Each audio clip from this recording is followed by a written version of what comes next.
Guys, welcome back to my channel. আবার চলে এসেছি একটা ঝকঝকে তকতকে স্যানিটাইজার ব্লগ নিয়ে। এখন না খুব গরম পড়েছে আর স্কিনটাও ভীষণ ডাল হয়ে গেছে। আমি ভাবছি একটা ফেসিয়াল করিয়ে নিই। গাইস, অনেকদিন পর বৃষ্টি পড়ছে সকাল সকাল, কি সুন্দর ওয়েদার। দেখো গাইস, কি সুন্দর ওয়েদারটা, বৃষ্টি হচ্ছে আজকে সকাল থেকে। ওয়াও, আর গরম সেই নেই। আমরা তো এটাই চাই না।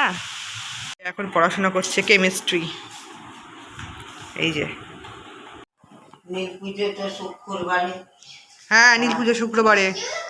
তুমি পুজো করবে? নীল পুজো নীল পুজো করবে? নীল পুজো করবো, করি তো আমি। বসো, আমি চা দিচ্ছি, ঠিক আছে?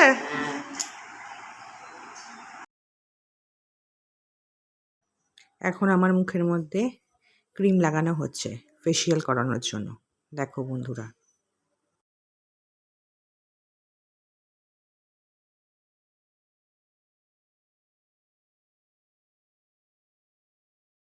গরমের মধ্যে যা আরাম লাগে না এই ফেসিয়াল করলে, কেননা ফ্রিজের মধ্যে ক্রিমটা থাকে, আর যখন ম্যাসাজ করছে, ওয়াও, অ্যামেজিং।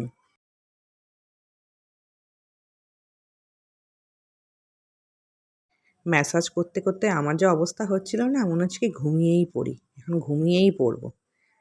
যা আরাম! তোমরাও গরমে করাতে পারো।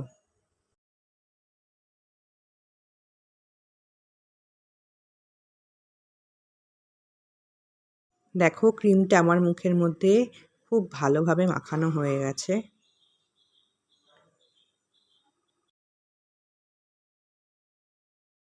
এবার আমার নাকে কিছু ব্ল্যাক হেডস হয়েছিল, সেগুলো তোলা হচ্ছে। যা লাগছে না, কি আর বলবো।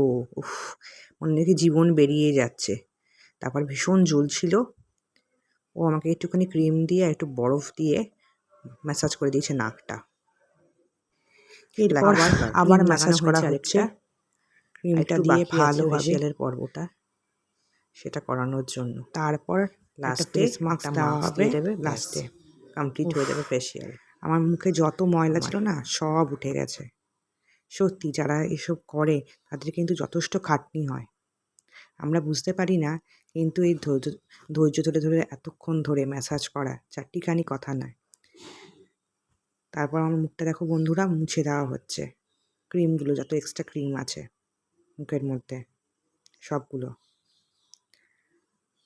লাস্টে আমার মুখে অনেক পিম্পলসও হয়েছে, শীতের জন্য উঠেছিল, এখনও সেগুলো যায়নি, সেগুলো কিন্তু স্পষ্ট বোঝা যাচ্ছে। এবং আমার ফেসিয়ালটা করতে না অনেকক্ষণ টাইম লেগেছে, অনেকক্ষণ। এই দেখো, আস্তে আস্তে করে মুছে দিয়েছে এবং লাস্টে আমাকে একটা ফেস প্যাক মাখিয়ে দিয়েছে।